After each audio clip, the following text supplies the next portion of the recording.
Maromo Soni Gora Kuni, Hakumbeniga Sahel Tifani, Boys, Kiatiganaruga, Masanta, Kinra, Fogatero, Gili, Fini Begno, Jamaican Ronga. Yo hawt nanti jamani ke kenagane fobuga karo kara kenni kam ko ben tere jamani ke agar mantura nya dingirania awil kun dingirania nok begene girmaga yo kam entre no ngama jingari agar soro woni yonkin toy yo fomono ne ngebe nya kenya nya sobugo karo kara soro ngiri ga gango nya nanti wona feri mona girmaga rum mo idema ke musaqqa begri kita yo kenya nya sobugo katu garo no emission ke kadi o doamo kata anakima musaqqa ko beni bono wala ñana lagani nema na jan taqiya kubeni to lagana muy lo dina nga kubeni khadi musa khangiri kita fogbonia o wala ñagani danga lagana khempandikia yo jinge nga kafini kambe nga kafini gila la nema nya yo kha agobo khadi ya foga bondi yo kenya so bu len ko xanuna ke émission na xer xere fo nga ko gilli ken xabar wala so beni ga dome ken ne girma xarum ko beni ko fongi maga sikiro lada do na mero fatambake ado fonanga ko deni de kane yo ikhaga jamane ke gollu ma fo ga tel ko gilli fatamba ke xibare nga yo ke golle ginya iti kan siki fadle parce que ke fin so beni ga girma ga iga sikiro girma ga deni de kane ya fo be ga girma kita wa gari kita kenya ni len ko tanga sime ma wor khan wodina tawo dina ke hakki frag me na ngoro so be ga dome kenni ko fo directeur ga gen Ousmane Mariga ado gira nyaare nga gani umu gandega wori ci gawdi mama gari yere yo wana digam ngin ga xana maro mo kuyi ado do mo ben xama katto ga ni digam do yo bismillahir rahmanir rahim sallallahu alaihi karim temsi sewran nawari ti angiro khiri ke émission do mare mo wala sum wado fati wana masla fumbe gani aton kadi gilma akhbare kenda ni fade do mo yani katti mare mo katti gilma su yo ke musaqa be gero kita nawtili ngame ke ado yumkini ben khalq to ay o Allah nya gani dama Allah gandi hinna Allah gandi yampandi ma Allah gandi to ke sidang yere ni tunkanya aljanna yo ika dunkon qadi so imare mu sumpu yo Allah gandi mu nyon qat mandi ganda khabare ke ganda khempo ndo danke umu ankana maro mo na duwi do assalamu alaikum wa rahmatullahi wa barakatuh demba sise wa mamana angaro bismillah kelele o duwanu ka jofana maru musonin ko girma hanko girke ngame be agar fogibe bonon doda yonkini habe be yonkini bono o duwani Allah gan nyampo di maha ni ne man aljantaqe yo ken ro raqnya fna marega osot nanti kame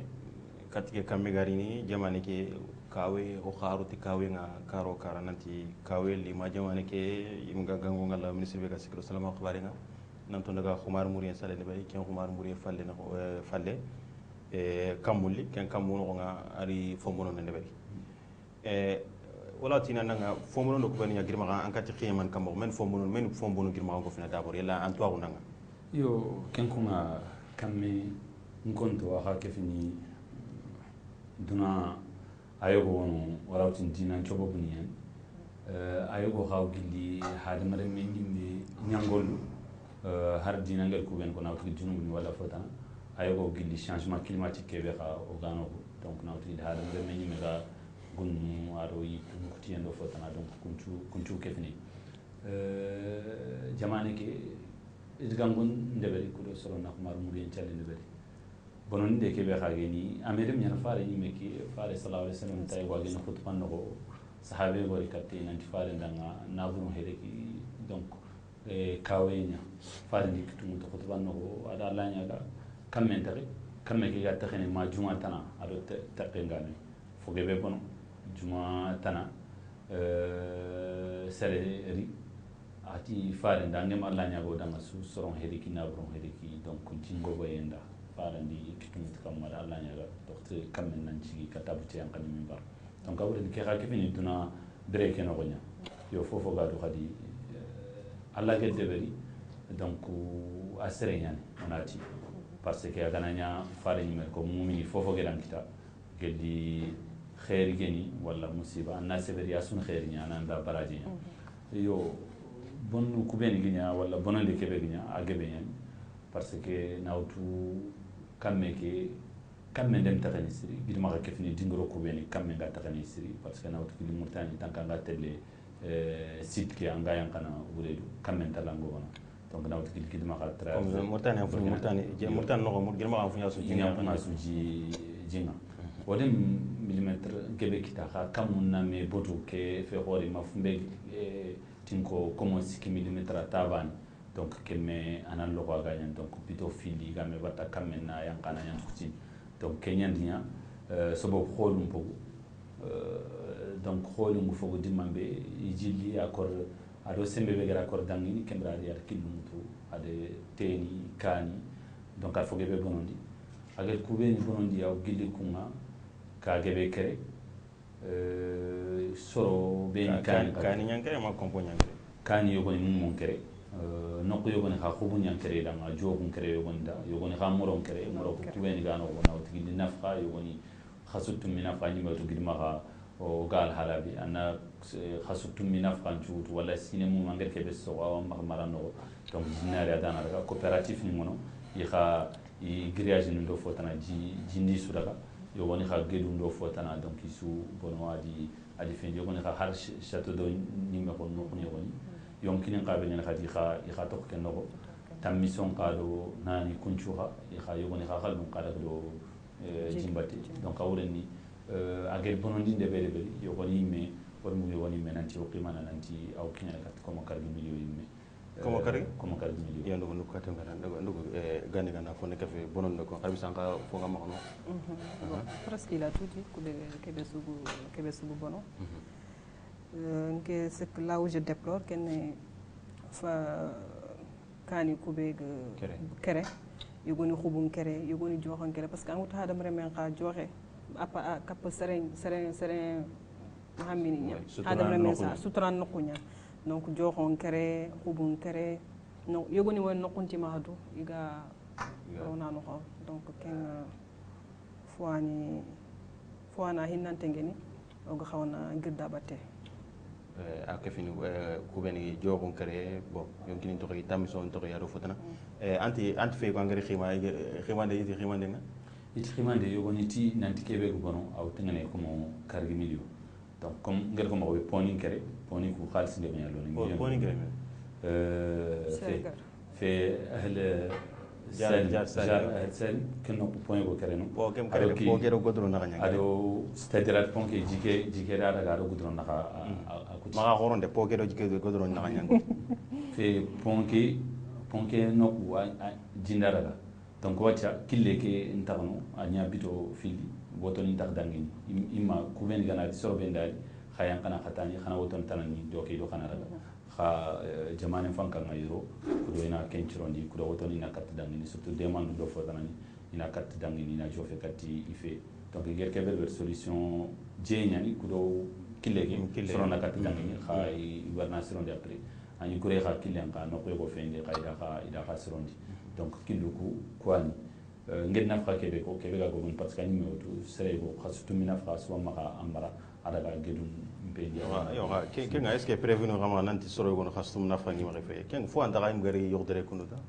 non awono kani yogoni wono igedi recensé d'ailleurs recensement au fin de télé am ñimi parce que har jamane har ke wacce ga waxti be ido recensement ñampinmi am ñimi parce que bononde ngebe nya jiket fo gebe bonondi courante bana yogo imma khuben jonge nyandaga yogo kha tege yam konada yogo kha tege nyamboge yo kha catégorie ni ngono yogo ni ananya kake khube ke sum kono kha sereran takuyini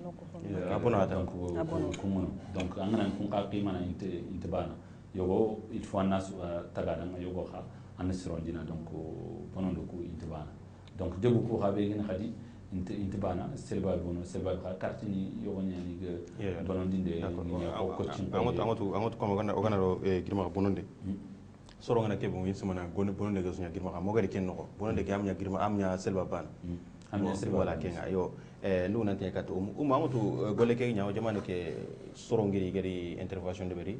nawtu gil fanka ke karanga di ministre be ga sekiro jamane ken ko khabaru alu fotna yide ko no ngir fay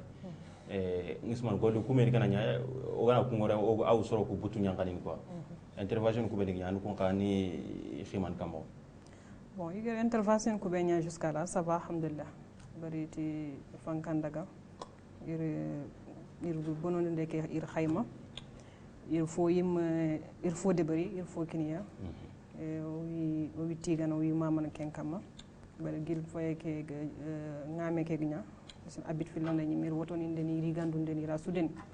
yo kenga vraiment wi tigana wi mamana ken kama o njen ko ha be gni o wi kha tigana i khal fo debari so khir su tanani wi re ko semegani il faut debari machallah o wi tigana wi mamana ken kama on do kummeno akun soro o khir su ko be gal jamane ki na giri no dema iro dema ga ina talle dema khadi ina tal yo kenya bolle ke musaka ke a diginte ke sonin kara ko bare fede ha en tant que silami en tant que sere ko ina be sonin ka ko fe quoi sonin kara ko bane fe c'est vrai ton wallahi an ka kunu ko ke golle nya ja on fayni katte halmir ma kon karanya yo hada ma kon kar on fayni katte khabila wala keme gana sere kit noko anya soni anya funu ya anya sraqe asuna giri ona me dema ona dago marumu ku fabandi yo est ce que xakunga ci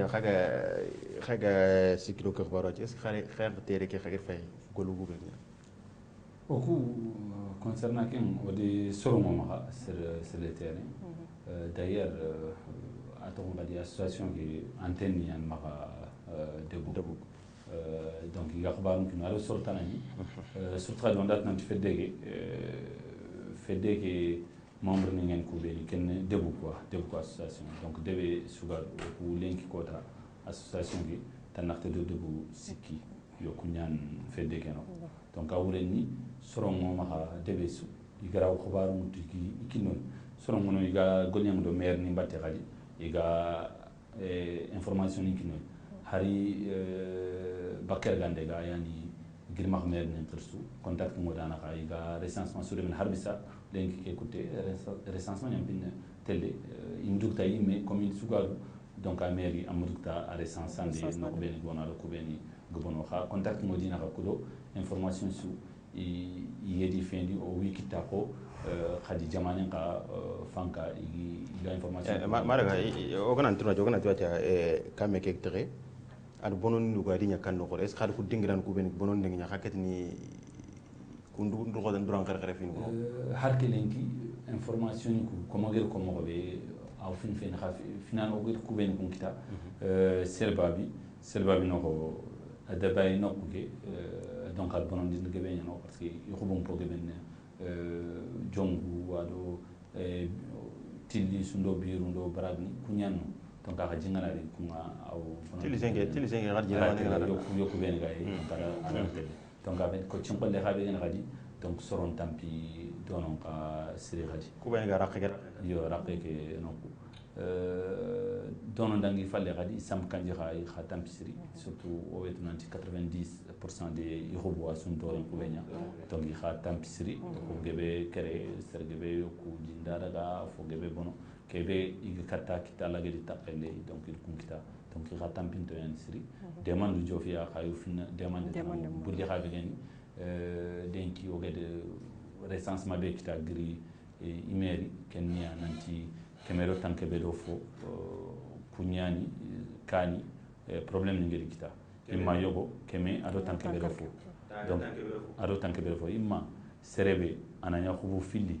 kunya pièce ni fili c'est-à-dire on joxe aram yana khube kunya konanda yogoni tum yogoni nakto yogoni bani donc ha quand même que mantora ke jofe soro beni wala kani beni kenni keme aro tanke bere foka bulli bani anaya bulli commune fe kha bulli yimme debe bani donc ngono sab siri am bonon dindi siri tampi arnya maraga katoga fen wote anti ori oni dingiran ko bene bon anti bulli ndang bulli yo bulli comme gere comme be bulli wono testa yimme ci folmani yano testa ko bene kani nga raqi yo yantam fonni jagi de kha soro la manu tambi ken ka parce que ji ani fange ke fo wado ko le gen meni donc ki soro la manu tambi kham kinye aton ngadi bulli do samkanji khalle ke mako donc shagar khabe gen khadi même chose ta kemedu soro tamdo bani recensement be jofoya donc kunyani igmantore imma kubeni ko kerida wala ikani wala fotana donc coopératif ne qawno qadi garape ki kara il faut gebe grillage ni donc di buranda sudaka gedu beni khaga dono donc wacha gedu ku ranta khi ifendi ni as fo bot khado do fe parce que ni jike gras tono yo kunchu wono ciwo ke khabe geni agan qaw robinet jingali manten katti debeke donc wurondo ndo ciwo ke sagar donc wurando ken qada ka donc awre ni ken ka problème no ni wono wacha jinta kono jim problème ni ya nyamini mini jisere wala fotana donc kamme ke ger kunchu kono ken ka aka wor man torati go tiridi yokin sankara ngo ngene yalla ngisma am fokap ke ko digamu bon arasu ko presque ager kebe ko tan kenyanta ngeda khar ageti ngir kebe khayma 5 millions ke araw fu ngene 500 millions araw fu ngene du mais fuanta chiffre nombre exact to maxa wala chiffre exact or ir khayma ke muata donc ça ne veut pas dire que ogana kenkita rek c'est bon ogana fokita ken kam maxa o mul parce que demande kent roxon yamutu gel golle kenanya gande ga mot soro ngiri soro goni do iga fo nyantele soro goni do fo nyantele est-ce que xakuñu me soro go hatañten kunya c'est ido fo ni do amoto gel golle kenanya gel soro go beni kani kararo ko beni feyndati soro beni daga o jeune ko ro gouvernement kem soro ido iga fo nyande katia est-ce que soro go hatañten ke est-ce que xal signa mo dina ko yiga fo ni ki ken xamul barbara sey goni marani ndaka i hirde sudak ko Ousmane Gueye ko be goni 6 mois hirde yegoni 3 mois xala gana 1 mois xaso bani hirde nga daga a ñen parce que ga nokku be ga duna be denki aswote a xote ñani donc kaguma ko xote ñan tam donc igero yigandu ko be deni i hammi ngoy seri yigana yiramu do fitana fosu ga kap hada maremme mbiradu nya yow kemulla yo xaku comme kofo kebe gena xama girma xarum kofo est-ce que men relation xaro kof ko tukuna ga ku beni ga sikilen ko tay suga girma ay suga xara mu xasan kat girma est-ce que xaro consumer ni kefini xaga fuñ leber no mais en fos xaga bana ga git karata c'est su gar ga git kara mo to golle ke ngeda ñax mino ma xada to ta to ga tel no bay ko ku ke kara on ta to ga tel tongo ñan ko foke ko c'est su gana giran na ko fo de ko fon ko yugo ñan xanne ke sun bania baru su girti git ma xanne ñama xam donc oku comme oku xalle ke o gana debari o katu fu su kita soron sombontu ñakko ala ñan oku gana fu mbebe kita o da gana daga kentu fo bakka parce que ko fo tanani ku xa gana de fo debari igir deni ala ayam pusu oku xalle ke bani donc ke da inconvénienté fonto problème ke da problème sunte yo d'accord fo mo ri 30 ans ma ke diga concernant que katinga feni ngidma kan ko ihtajun nas parce que be ankitan dura hunte manani ando fofo geri idager katanga ngaragan donc nawtu gilli gandu nawtu gilli sanku nawtu gilli iram nawtu gilli harji sere igamini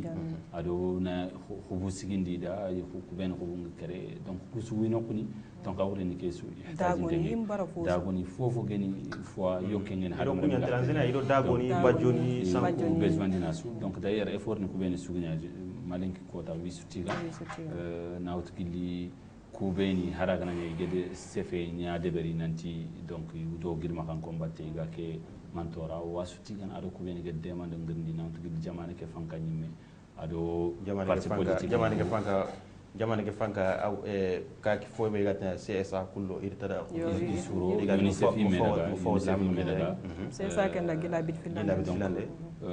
kungono seme gan qaw waxati gana agede ke be den yado patrona yixade fodeni murtani ko nyangana khoro ko on d'affaire ni yixage demande ko bende beri donc odi suti gado sersu anga fini killenya ado anga fini killenya donc parti politique no fotanani donc odi suti ga igede kebere bere khagdi maka harbisa ihtajin tan demande donc osun qawme kof men ko dona yo koma hakuntina atani tiana hakuni ma kharbis xam kinyo parce que xanto kebe gado information mo maka soro mo maka no comme ngir kona anda mo be soro mo maka dono parce que information ya fet nanti yogi wutu whatsapp ni do télé ni do fotana soranya no makano donc iga information ni kinoya kebe etan ngi collecter information ni o konka kita donc kuswani o sefenti kuntua donc afet nan donc sefeti beddan digam wala whatsapp digam fifina ne ngati concernant nanti collecter ngobo soro yere soro doke ngeti masum kolla bane kia ita koti kofi a kotu tengi donc asuni me akam donc asuni gidma kolla bane kia no sunda wutu yo kolla bane kia gani mo ga gidmo khasuna kef ken kolla bane donc su ser su gado gadi an effort en kempanda o kuraw jofen no tanarant jofen donc tanakaraw jofen no ko kurant jofen no donc su gana fendi o gana fendi o sudi tele kolla bane kia bane suntono angra utini gidma khalenki aga mogobe allah wa jarna au quatre fois baké khawku en tant qu'initiative des associations wala initiative personnelle ni sortanani orantini gidmaha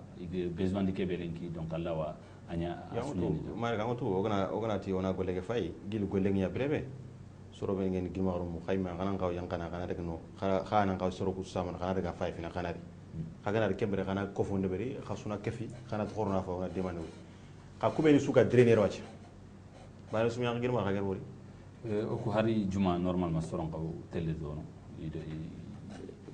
jimange soron mo ma déjà koy fili ko le nangi falle be koy soron mo ma déjà o jogoni gerndi debu igdaga ikamani kefen khrusunya fedde kenoko o gedi gerndi debu nantina ina le capital ko don ko yogoni commune no ko ina information ni benigi ma yogoni o dikitati ti kunya yo faranga kebe ko wacha una ko kesu wacha ngotu golle ke tonga nya keta musakaninya soron de intervention ne bari soron lo na gouvernement kara o ngene kara parti politique ni kara girma cadre ni me kha iro botini men sima inga kebe tu golunga i kharo botini me kure khagla golu de na gilo mar mu beni ga keer khay kham fam i kham mo fa diaspora ko beni ga europe khagari kharo golung me kuro ke susunta i sugla khatendo goluk mo be khaga ko foke khagadi simewut وخارن من وخنا من دبي كي يقول لنا وكو قلي خباري كي جيني وقد مغو دونك ادو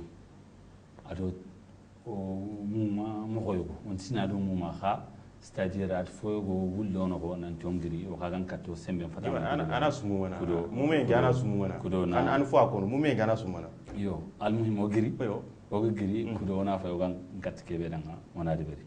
donc mare ka katanga dangini kaku kofo nyana kete goleng nya kete khane ka communiquer buni ken tonya kha oku om lefi yoga jamani ni mesama parce que jamani ogunya wonya jamani yana ko responsabilité ni manque ani jamani nyawa donc jamani kendi ma jamani mesefe jamani ngem sefe tikebe donc ko garantino khano khawya ko ndeber mo ko teddi kan kenge tout à fait donc mon المهم وكو وقتاكو ودرنيو نقري ودقدما c'est-à-dire assemblée générale نقري في الدكي assemblée نقا سينيس نورمال من قاو خدن تاباني قاودا assemblée extraordinaire نقري كدونا تاكو نافاي كي اخبار بيغا قدما قاو انت ايرجان يانغو كي بيري بني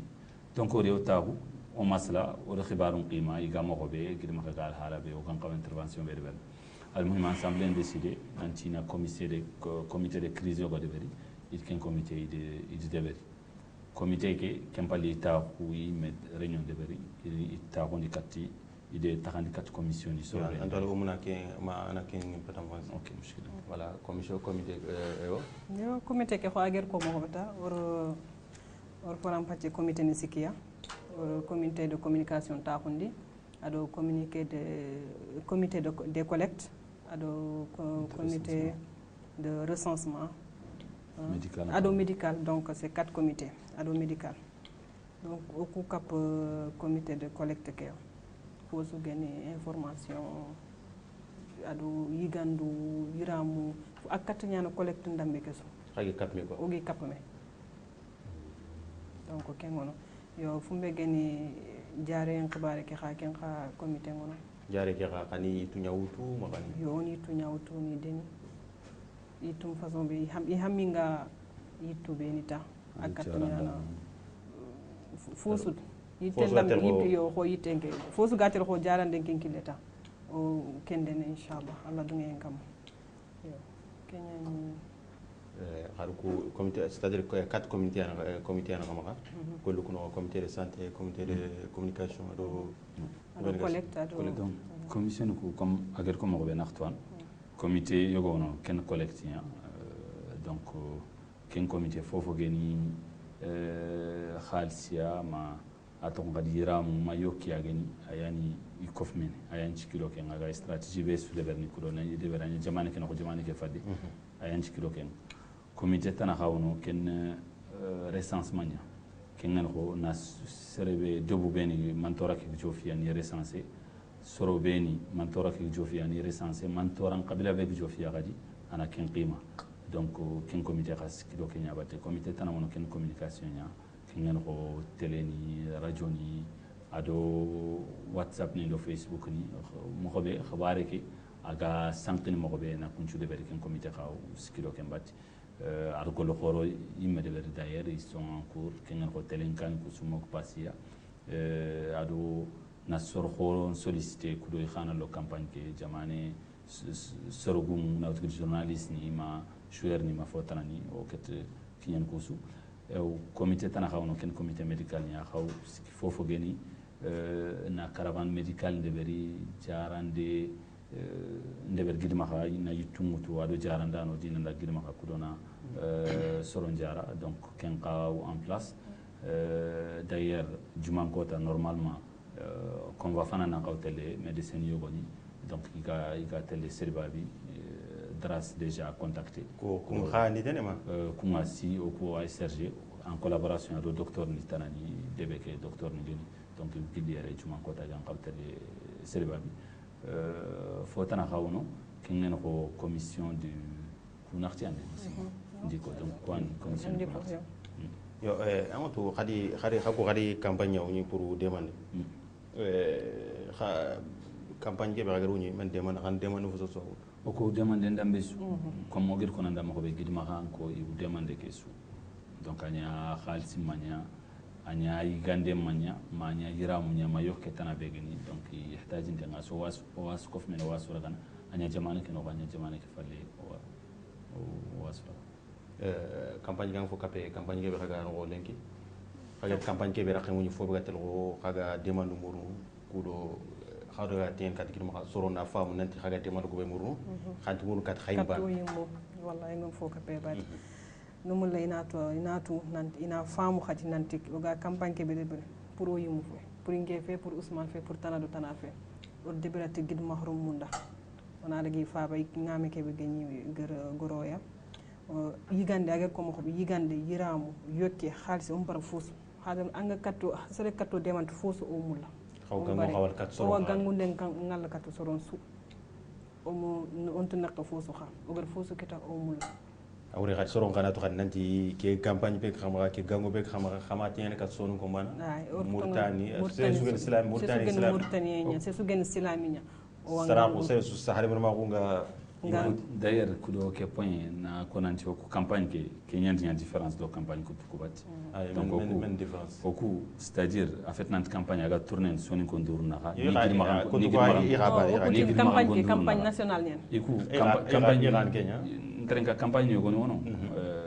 soni ko ndur yogoni khawono o gid magan ko ndur na ganyan khaw ko campagne ke woni campagne nationale nyen o toucher su lenki ngana fay lenki hari o ged campagne ke be jopa ang serge be wala donc ana gid magan ko gefe ananya député ni ananya journaliste khoro ananya personnalité khoro donc cadre khoro docteur khoro donc il faut que be page ni il campagne qui est publiée donc awren ni nanti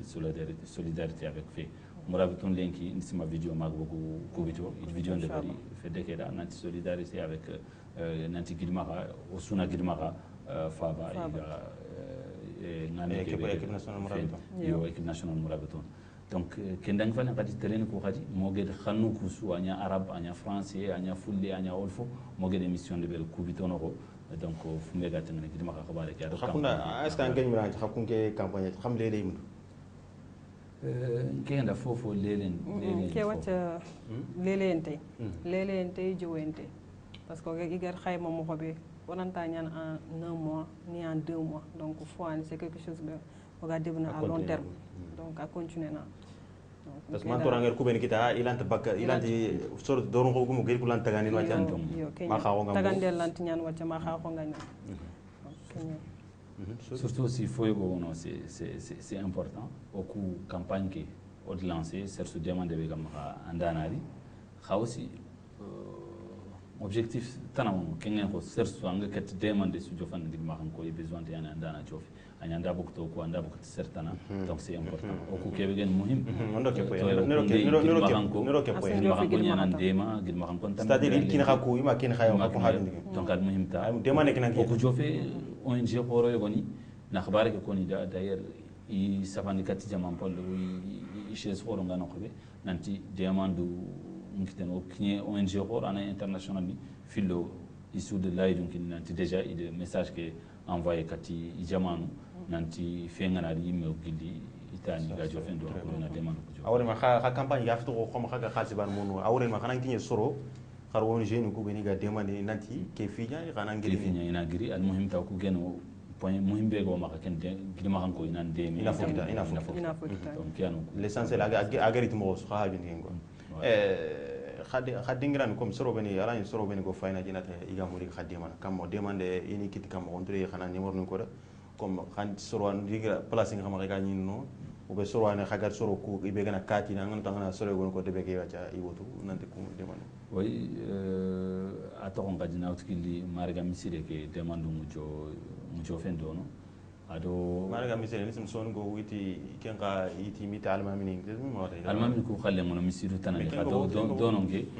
nisma ke fenno ko beni ga rini igaron association ke khollenya ado association ke me chaise ni me o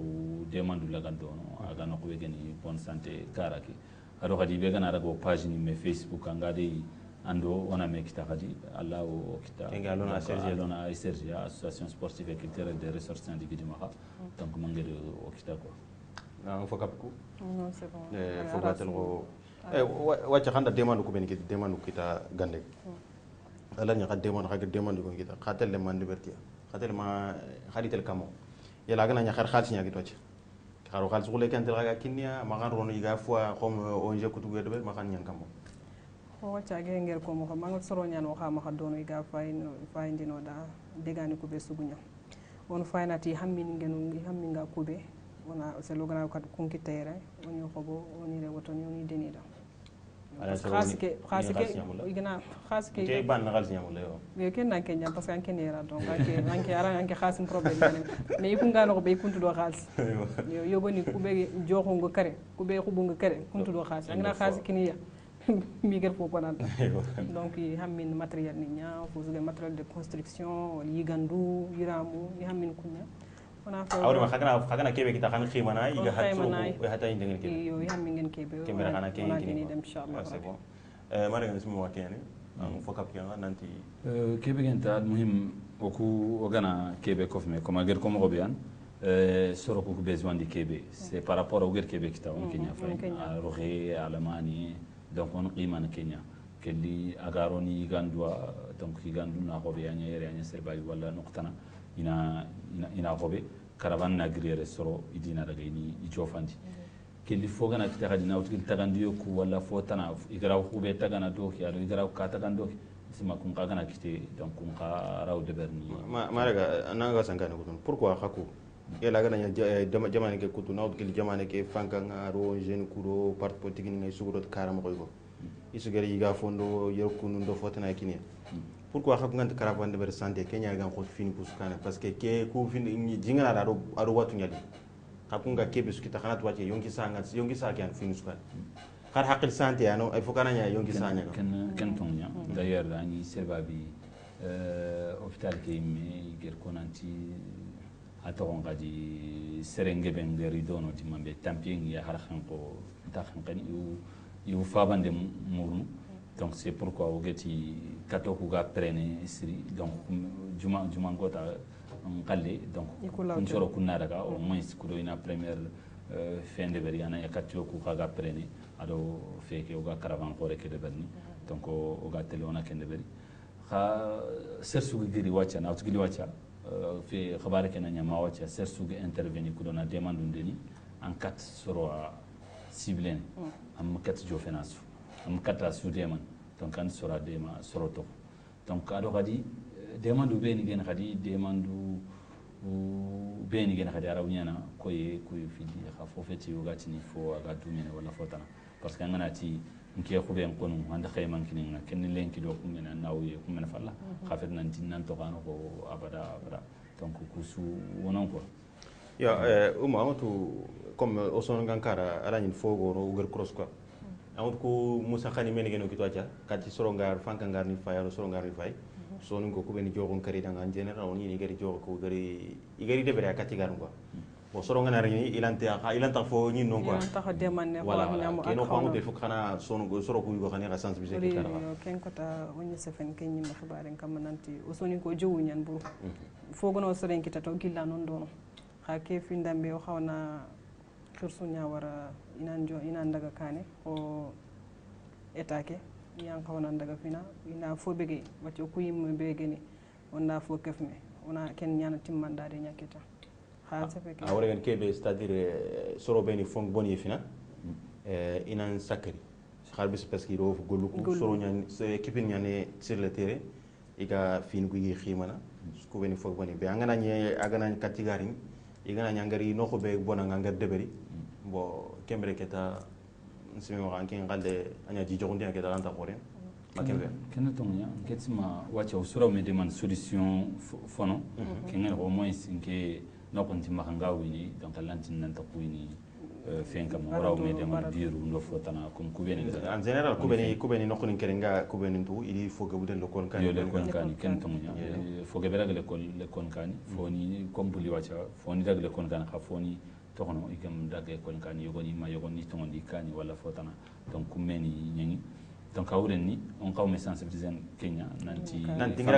dingra kebe bonta il faut ina woriya nan kero ko bonan voilà nanta bono ina kata fen ko mena kebe ndanya dinga kanaro kenno surtout khadi wacha sofa ga gindi odo kubito ma jamanu gro ado organisation ko ikeri yogon ga khubun tagananda yogon nakani taganda donc ananya iganari anged yamut murtani o hakle mo nanti 2007 khadi ngam gore ro no pegen tentani bo juma fale soro surtout o maro ngarabugo idi khas gore ke be kinya bo o simi ma oga kebe sima ngone al khalu tunadun ko ma soro ngaro dema aga nyawnya so bo gari dingran be bon selo abina ko sira deberi ko beni kentonya parce que kenta tentan khadeki ani ak fendi millions go bunya débloquer pour c'est pas seulement nanti na débloquer na girni na noku taga na de moma tagidanga yo donc kemme khawt sima gidma khayra wa de ben sam kanjini selba bi nokku ben ko na do noktana donc au besoin tenke au sera mais sensibiliser nanti aton qadi on a failli on a no kubeni bono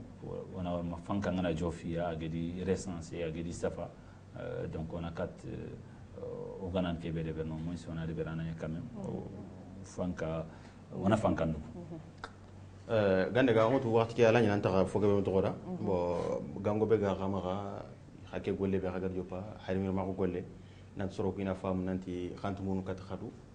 bo xan muruna alla ro ke musa xaga ma nya xanti gilda xaga de bernu nanti soro an nungta harimir ma ko danga ngismen sero xaqle nga harimir ma ko nga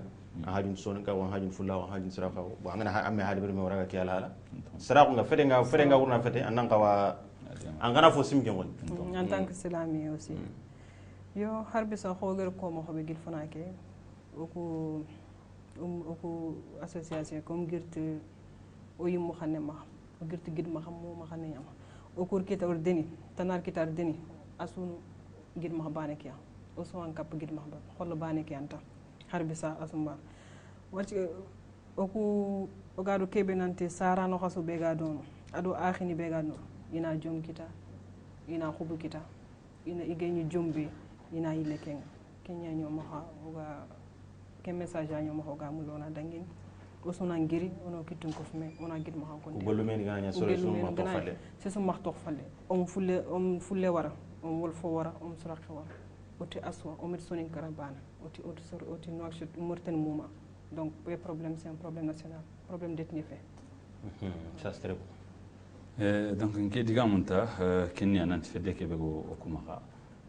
afagi sintam do ko bunde yana to gilan 2000 fedde be gadu fedde ke gidmaka sare remu beni ga workshop donc yanta ko ndi fedde ke amentiere adalaga golnyanga sinesu golnyanga maka gide berni donc ken ko ino nanti fige be experience ngono donc il continue donc fige be ngono ogra de berni ananya ado bana serbane mubadara fi ugat nangana grand initiative donc kangraw foy go de berni donc ke responsabilité be go kama gidma ha hammi be go kama ado soronge likke be ro kama nan ton cigi gidma kada ken chandu nya o gogri donc o murnu gidma ha men chuma ha do gidma ha ta khana ketnya nok so anya jamane ken ko jamane ke falle o murnu suno kitun kofme donc kudo o gan kat gidma han kon de man mo be kudo atoron gadi ina sewo ado khadi igal halake be oni bigi o suna fayo ona medema yo mare ga ngoto wakati ke anyimele kha numula digamu ko ngona kungo susuna kefi ona kungo oni itingandi gilli ke golle nanya soro ko beni gari igesi itani di kitunga nawtu gari intervention de bari ko beni telephone di yanka bakter mo susuna kuntiga parce que il haru ma golle bari ma de bari sere suda bon nismano susuna ko kefini anya gidma garame murtan reme ona golle ko ni tigay kentonya kenyani d'ailleurs au serba bi wali o tigana no tigi khabare ke choppe dimambe ani terinya yanka ado armée ke be gado hakim ni ado l'armée isuge intervention sous de bari donc o wisu tigana donc ti drogote ngado isikendanga donc o tinya la gande ke fi ipraje donc drogote harbisa on murni maganya ina fo ke fe gid magan kon kani kitun ke fi maga donc o suno kitun ke fi maga kudo golle ke donc aga timen mo be araga kemme mo be aro girma kan ko gisse wondi mo do xare xakke golle xagga kebe campagne be a continuer xarbisa ma laga na mo be nyakel xakke tumu ñu xagal fofu sita sero su ket fortini ana ret kat xaya xana anya yo kenya anya fofu su kenke wasu araga yo o mo digal be ga mota waxti ñeme lew wanti gana wa mama na angaro bismillah ke plateau pour kona kat o girti xanne be gidma xanne ma xona kata su kono sorona kato terin kana ina to girti kebe girti nante